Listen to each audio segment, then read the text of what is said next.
in the bottom of the pad washer, we've got about 4 inches of water, about a gallon, and a half a scoop of the Snappy Clean pad washing solution, pad washing powder. And McKee's sells it in this convenient little tin, or you can buy it from Lake Country in little bags, but it's exactly the same product. McKee's buys it from Lake Country in big vats and puts it in this. So whichever one you're using the right product. Oh. This is the secret to this pad washer, or one of them, but there's a seal in the bottom of it. So your spent polishing liquid isn't mixing in with the water. There's other pad washers on the market that just reuse the same water. So you're only actually washing the pad once. After that, you're just getting it dirty but wet.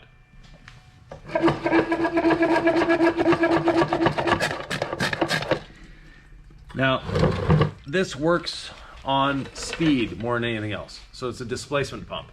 If we go slowly, we get just a little bit of moisture coming up. If we go quickly, we can spray the ceiling. That's fun. So you want to go quickly with it, but normally with a pad over it so you're not spraying. So that's basically it. The pad washer, basically I never use I never put clean polish on a dirty pad. So the pad gets washed after every pass. And a lot of people say, well, you're wasting time. No. My pad cuts faster, cuts smoother, and cuts cleaner when it's clean. Who here has done single stage paint? A long time ago.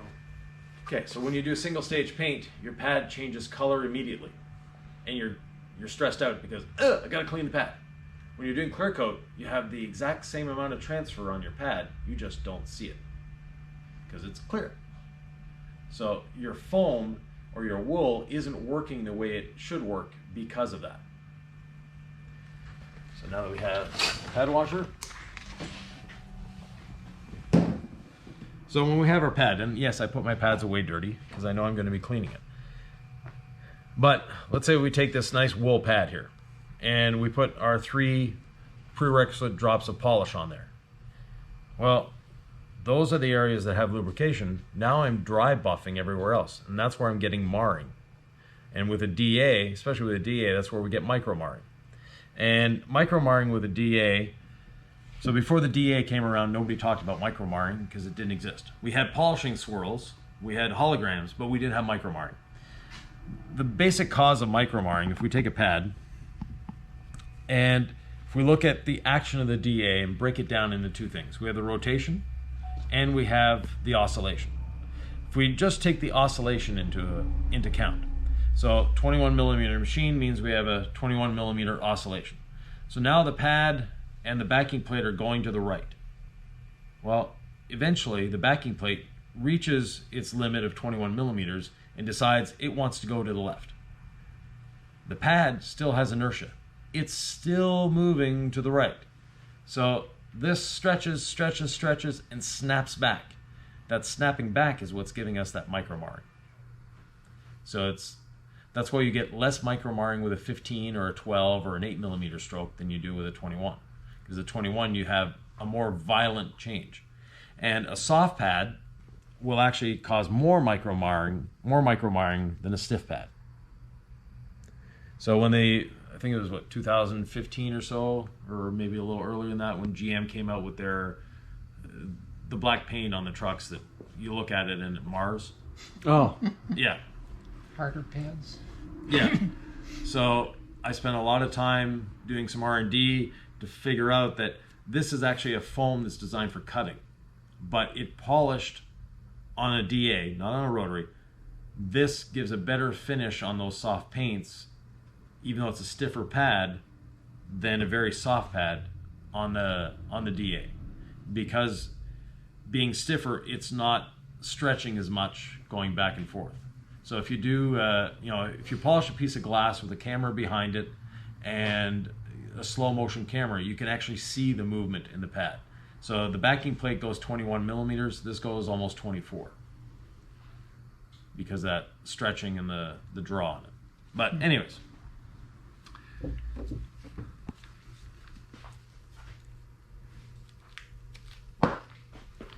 So cleaning the pad. Get a bit of moisture into it, and then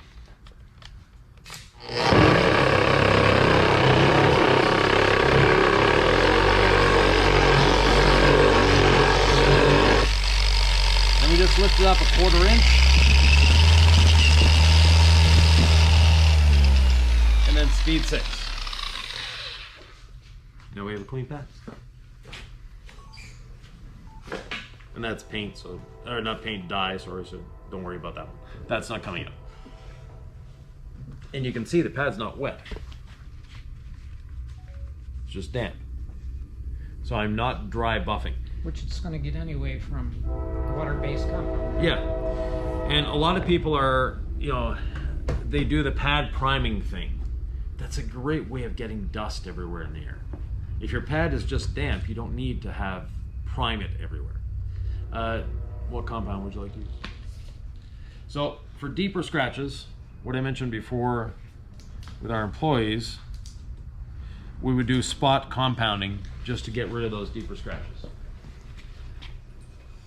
Brian was kind enough to give us a few scratches here. So,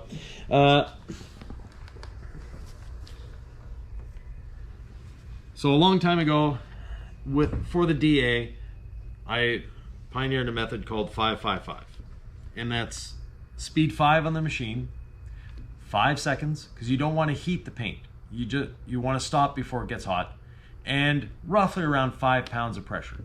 And that 5 pounds of pressure basically is, it's not a, you know, you're not sitting here with a scale. It's with the DA just before the backing plate stops rotating.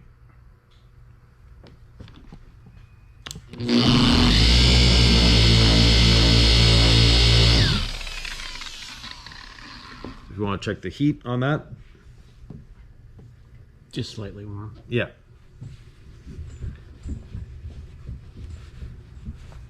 So we've dramatically reduced this scratch, but we haven't removed a lot of paint.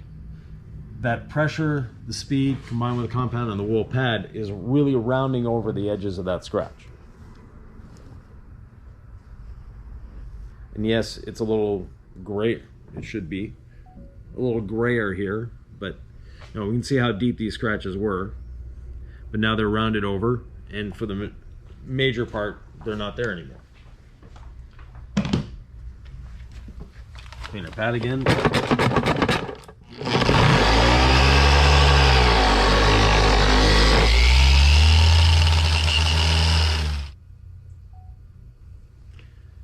We can hit it a second time if necessary.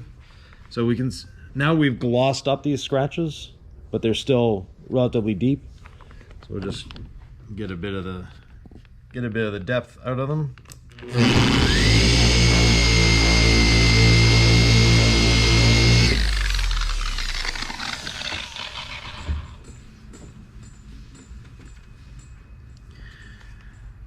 So if we want to, we can continue compounding and polishing and get those scratches so they're completely gone, but we will be removing a lot of paint. And those were done with what grit of sandpaper, Brian? No, actually 800. 800, yeah. So those are deep scratches. And we have another scratch here. This is and we can see this one's been polished over before. You can see how rounded. How about this area right here? That'd be. Yeah. So that was what, 3000 grit?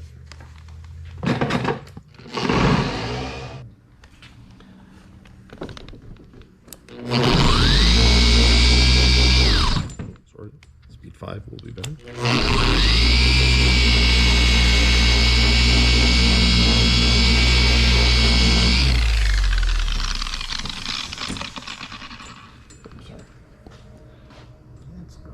Yeah, so we have those deeper scratches left, obviously, but the 3000 grit is gone.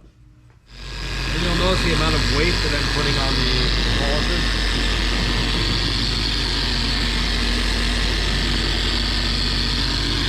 The less weight you have, the faster it's going to polish. when you do this, you're doing a couple, when you're pressing down on the polisher, there's a couple negative things that are happening. First of all, you're creating heat. Secondly, it's hard on you. But third, you're actually slowing the pad rotation down and the oscillation. So the faster it's moving, the more it's going to cut. Inversely, the slower you're moving, the faster you're going to cut. And the slower you have the machine, the less heat it creates. The less heat it creates, the more it's going to cut. If you look at it as an ice cream, or sorry, an ice cube and a marshmallow. If you take sandpaper to a marshmallow,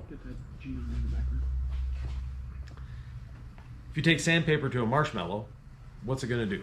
It's just going to move around. It's not going to do much of anything. Take sandpaper to an ice cube, it's actually going to cut the ice cube. Same thing with paint. Anybody worked on a Nissan GTR with a self-healing paint? Okay, well, they're notoriously a pain to polish. The best way of polishing a Nissan GTR is tell the customer come back in January and do it outside. Because the colder it is, the more you're going to cut, and the less that self-healing is going to try to move around and fill in the scratches that you're creating. And the other way of doing that is putting ice in your pad washer. So the cooler you keep the surface, the better result you're going to have.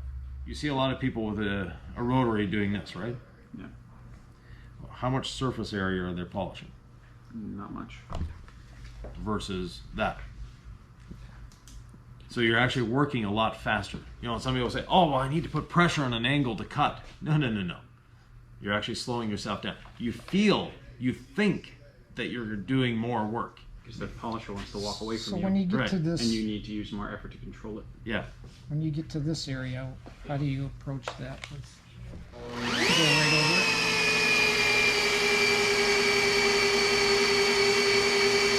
I'm not going to burn through that paint. Now, with a DA, yes, I risk cutting through that paint. Did a test with the rag company a little while ago. We did a small video. Yeah, I remember that one. That was Yeah. informative. So basically, three machines, 21 millimeter stroke DA, a rotary, and a forced rotation DA. Same pad, same polish, same amount of time, same pressure. The DA blew through the paint much, much faster than the rotary ever did. It's the additional movement. Yeah, additional movement. Because the machines, we were literally holding them like this. So it was the weight of the machine, and the three machines, you know, it was like a couple ounces difference. Not a big difference between the three. Same pad, brand new pads, same polish, same amount of polish. By the time the DA had blown through the paint and taken off, you know, 40 microns or whatever, this had taken off maybe 2 microns. So the rotary is not as difficult as people think. So on this car we'll be doing an enhancement, but there are areas that need a bit of work. If we look at the quarter here, there's some deeper scratches. So we'll do some spot polishing for those, or spot compounding, to get those out. If we look on the roof of the car here, well, there was some cardboard that attacked it. So we can see the corrugations on the cardboard, where the box got dragged across. And there they rotated the box too. So this is an area we're gonna have to concentrate on, but at the same time, these are very deep scratches. So we don't want to, we're not gonna be removing them 100%. Just improvements. Yeah, we're gonna be improving them, making them look as good as we can without damaging the vehicle any further. And the rest of the vehicle, the students have walked around, they've inspected it, and they looked at it. So we have some, you know, we have some little scratching here. Yep, there's some watermarks etching there. There. This vehicle sits out all the time, so Yeah. it gets everything.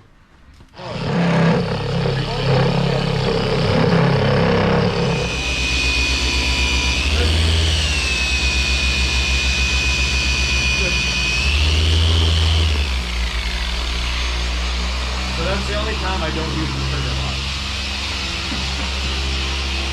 Because I know I'm just on it for 5 seconds.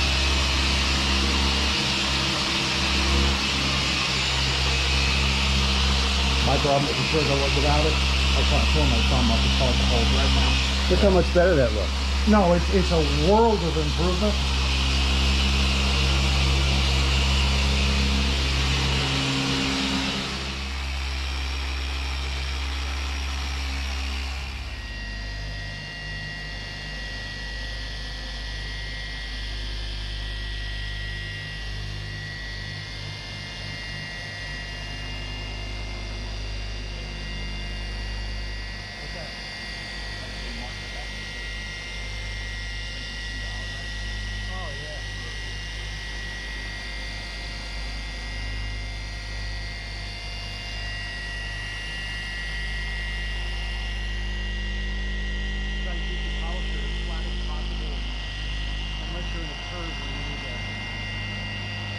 Excellent information. We thank Yvan for sharing his knowledge.